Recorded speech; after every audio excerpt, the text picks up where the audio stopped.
Hey, how's it going, everyone? Thanks for joining us. We're here with Greenlight Financial Technology, Atlanta's newest fintech unicorn. Congrats, guys. Thanks for joining us today. Thank you. Thanks. Awesome. So, just to get started, why don't we, why don't you guys tell us a little bit about yourselves and, Greenlight and what you guys do there, and then maybe we can talk a little bit more about, the history of the company and how you guys, got to your 1.2, I think, billion-dollar valuation now. Yeah, thanks. I'm Johnson Cook. I'm co-founder and president of Greenlight. Greenlight was started about 6 years ago now. We've just been in market for about 3.5 years, and we really started with a product focused on solving the consumer problem of how parents give their kids money. For kids under 18, vast majority, something like 86% of parents still use cash to give their kids money. And so we really started just solving that very acute problem. And what we found very early in the company was that parents were talking about Greenlight differently. They were saying, Greenlight is how I teach my kids about money. And so from the very early days, we kind of realized there is a massive opportunity to actually make a huge difference in the world. And the whole company has rallied around that mission, around helping parents teach their kids about money. So we can talk more about that. But super happy to be here. And from Atlanta, went to Georgia Tech. Have always loved Atlanta, the startup scene here, and super happy to have this a consumer startup of all things doing really well today. Yeah, I know that Atlanta is really popular. There's a lot of payment processors and things like that in Atlanta, which I didn't realize until recently. But hearing about a consumer fintech company, like you pointed out, is really great too. Brandon, feel free to would love to hear a little bit more about your story as well. Yeah, sure. So Brandon Horne, I run the B2B business at Greenlight. Been here for about 18 months. Background, been in Atlanta in the fintech scene, so both in the startup world as well as in a bank doing product strategy for an innovation group. And really came over to Greenlight because of two things. I think one, Johnson mentioned it, was the mission, right? And I think as a company, we kind of realized that our mission is to reach as many families as the U.S. as possible. So that's kind of why, we have a B2B strategy. Certainly our consumer business is growing leaps and bounds as indication by our most recent round. And we're super excited about that. But we want to reach everyone. And we think partnership is an additional way to do that. And then also just because, as a parent, kind of some of the problems and some of the things that I was hearing from customers working inside of a bank, they wanted a solution like this. And so it just made a lot of sense. Yeah, I mean, so I have a couple questions for each of you individually. Johnson, we'll start with you because so a little bit about fintech today for the audience. We're a research firm that focuses on the fintech industry, mainly read by operators and builders in the fintech community. And my background is actually in consumer fintech. I was a product manager at Acorns, so I'm super interested in hearing a little bit more about the financial literacy aspect, because I think you touched upon it a little bit about how parents are using this tool, Greenlight, to educate their kids about how to make strong and healthy financial decisions. That's the product that I ran at Acorn. That's something I'm super passionate about. So would love to hear a little bit more about how you guys think about the challenge and how you think about solving it as well. Yeah, it's really fun because like I said, we didn't set out to build a financial literacy product. Like that was never ever in our pitch when we started. It was really to solve the problem that parents have of giving their kids money. And what we found is that kids, just like everything, they learn by doing. Right? Yeah. They see mom and dad swipe this card all the time and they have no idea what's actually happening. But all of a sudden you give a kid the same card and an app where they can see they have $10 and they swipe it for $8 and now they only have $2. They just learned something. They were learning the basic trade-off decisions of, I'm going to get this Pokemon card and now I don't have my money anymore, right? Yeah. That is financial literacy right there. So then you just take that out and you extend it to savings, right? So just the process of setting a goal and adding money to it. And then we have this feature called parent paid interest, where parents pay the child the interest rate because they're not really learning at the bank. Like, I took my kids down to the bank, they put their $100, slide it across the table, and they get 0.01%. They don't get it. But parents are paying kids an average of like 18% in Greenlight. So they actually see their money grow. So for us— do the kids know that it's parents paying it, or do they think it's like Greenlight paying it? They know it's parent. They know. I mean, my kids know because I'm reminding them every day. I pay my kids, and I'm like, just so you know, this is not reality. It's not the same interest rate that a bank will give you. I swear, there's no way that you'll get anything close to 18. Not even close. But that's how we think about it. And then giving and earning, where you do chores to earn money, and then soon with real investing, right? So we will have the Greenlight Invest product. We'll have a real brokerage account. Kids can actually place trades and learn how to invest with real stocks and real ETFs. And then, just again, like people ask us, oh, so you're going to build like a simulator so kids can play games and invest? We're like, no, like the whole core of what we do is real money. Your actual tangible asset. This isn't like a play stock market. Like I'm assuming you're going to work with some infrastructure companies to kind of get this tool off the ground. It's really interesting. It makes a lot of sense. I think you can. But in a safe way, right? Mm-hmm. That's right. Like we'll build it on top of all the like infrastructures and like the real kind of trading partners that we'll need for everything.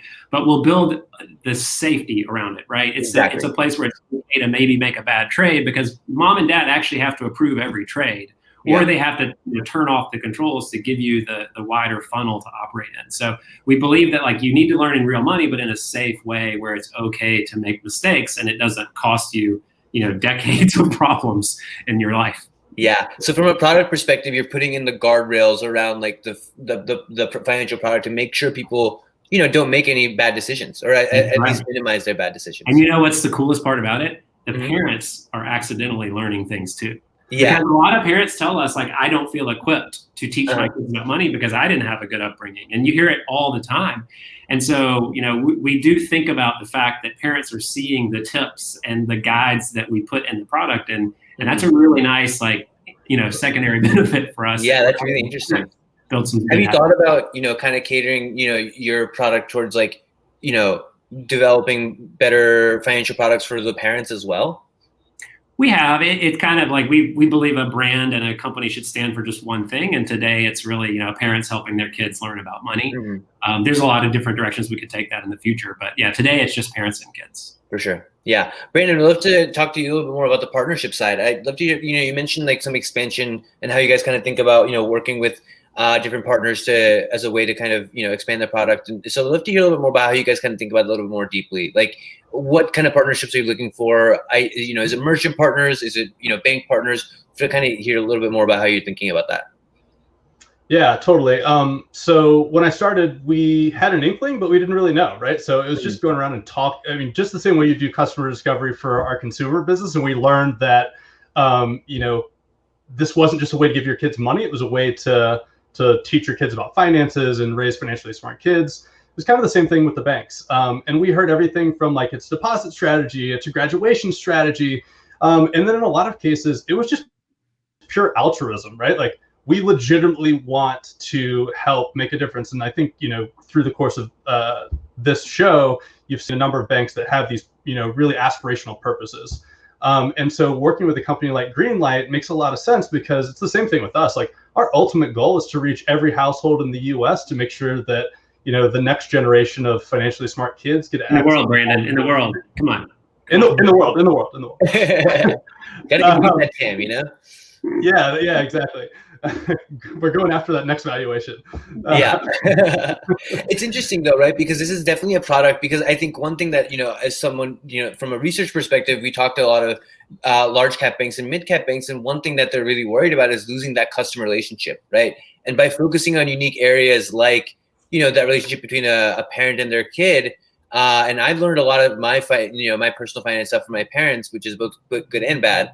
But so I think that relationship is good, and like capitalizing on it and adding and improving that experience, I think is what you guys can value. Like, is a really valuable thing that you guys can do, and I think something that banks can really benefit from as well. Yeah.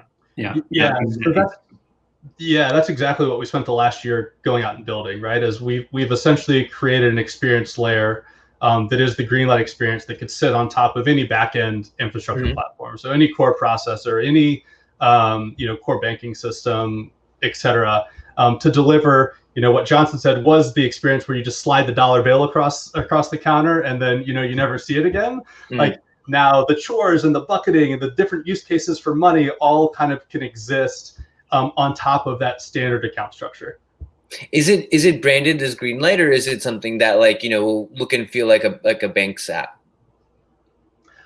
So kind of to be determined a little bit, but I mean, we know that as a financial literacy company, Greenlight is an important part of growing our brand. So everything we do will be at a minimum, in relation to the Greenlight brand. Now, how much flexibility we give to, a partner to kind of customize that will be based on a kind of case-by-case basis. But cool. Certainly Greenlight will be a part of everything. Makes sense. Let's move on to some of the competition questions. I think we talked about this backstage, but there's a ton of companies that are popping up, backed by companies like Stripe. There's a company called Step. There's Card now. It's Card with a K. They're also focused on leveraging the teen banking. I think is this sector that's popping up.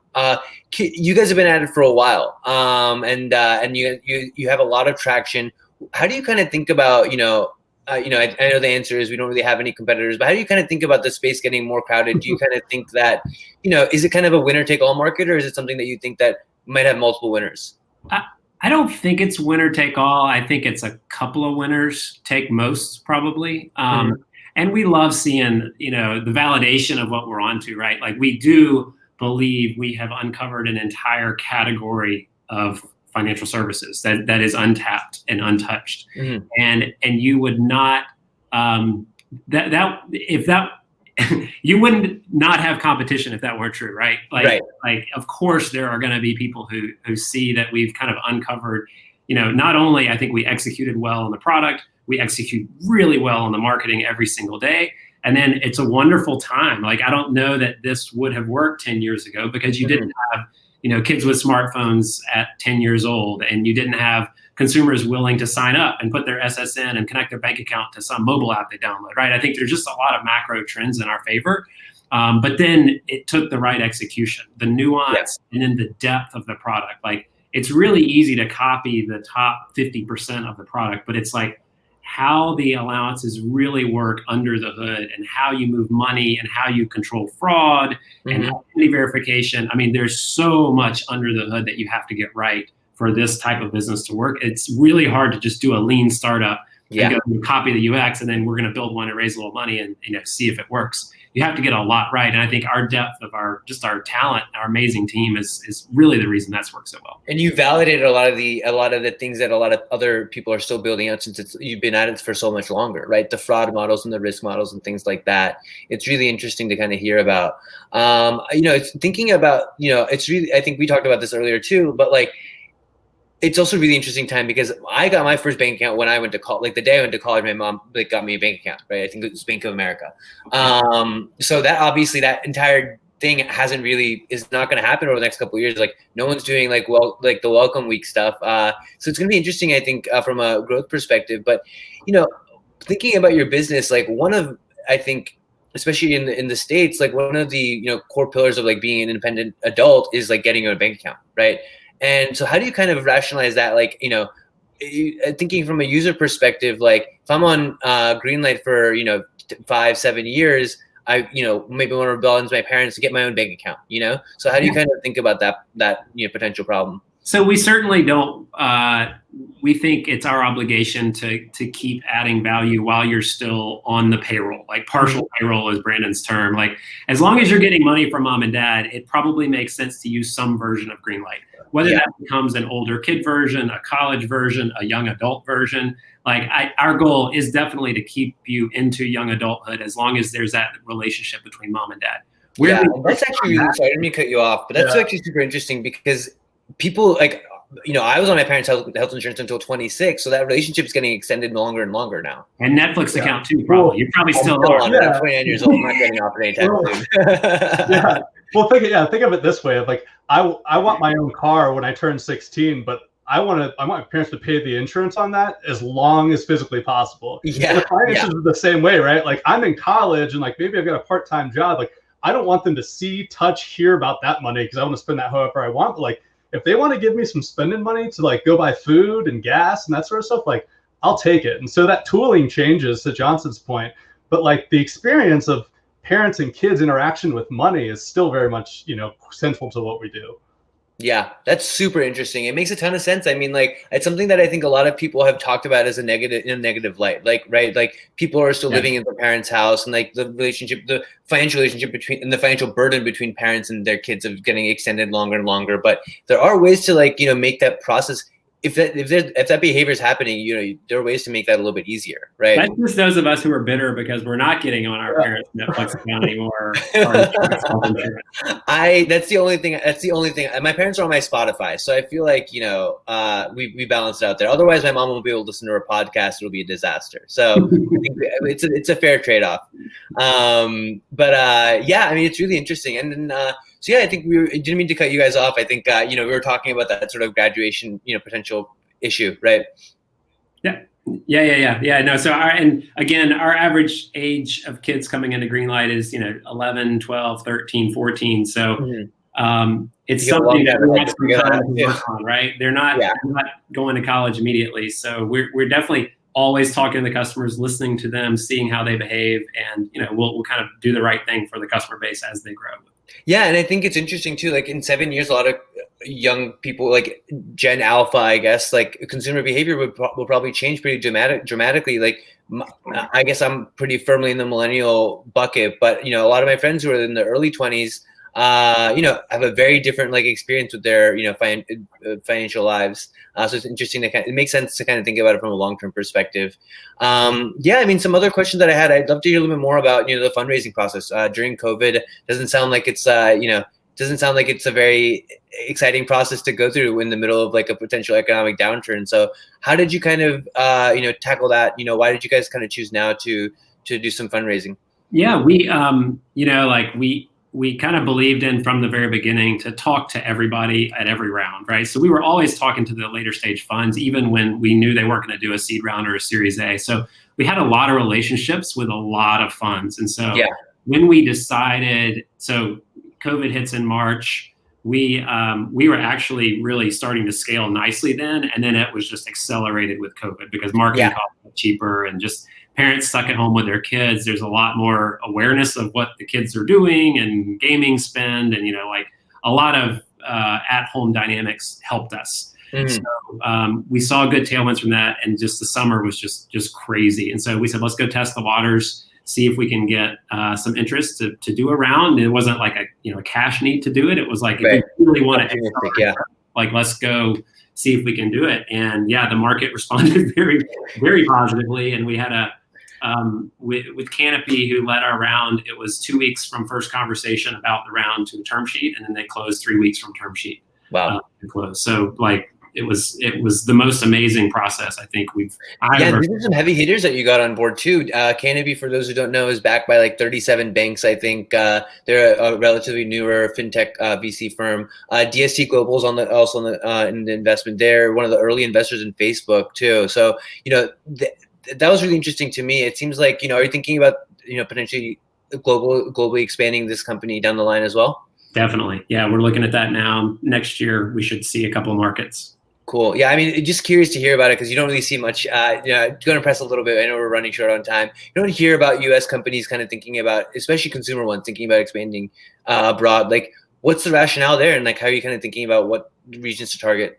I think it's regions where the parent-child dynamic is similar to ours, right? Where parents think about giving their kids money the same way we do in the U.S. It is very different from market to market, right? There's just a very different approach to money, whether kids should be earning all of their own money or that kids never earn money and parents always pay for everything.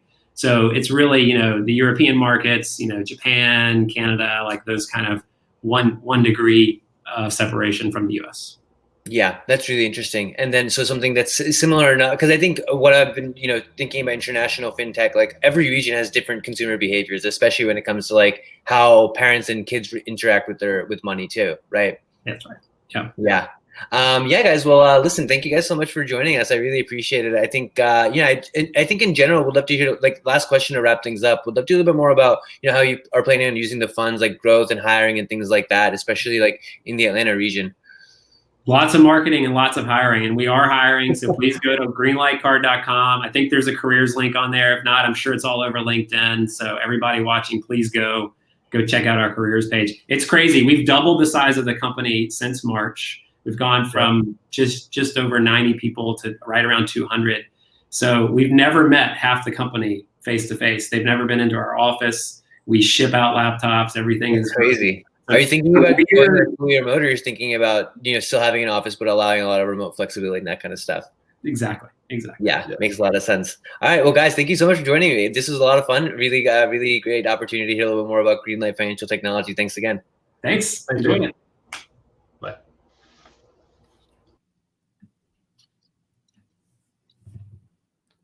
Well, hey, folks, it would appear that I'm live, which is great. Always fun watching Ian do an interview. Trying to contain Ian in one room, to me, is quite funny. If you know Ian Carr, the kid has more energy. The young man has more energy than just about anybody I've ever met. Does a great job in interview. Make sure you sign up for his newsletter, Fintech Today. Great writing over there. Really, they do a fantastic job. Hopefully you enjoyed today. It has been really good. I mean, you just look at the guests that the Fintech South team was able to put together, from Truist, Borrow Money, Greenlight. I don't want to forget anybody, Bank Mobile, and Current. It's just been a fantastic day. The team, Andrew Morris and everybody else at the team, always does a good job. I do miss being on the stadium pitch at Mercedes-Benz in Atlanta. So next year, no matter what, Andrew and team, I expect to be there. I will wear a nicer t-shirt for that. As long as you provide me a lot of coffee, we'll be good to go. Everyone, thanks for joining this. Make sure you get feedback to the team at Fintech South. Let them know which sessions you really enjoyed, what topics you would like covered. They definitely appreciate the feedback, and it helps them put together the best conference for you and what your needs are. And doing this virtually is tough. As somebody who's done this now, I don't know how many times, and I know we're all sick of Zoom, but you got to give them a golf clap. They did a fantastic job. So to the team at Fintech South, to the production team, and everyone else, wonderful job. Thanks for watching this track, and enjoy the rest of the sessions. See ya.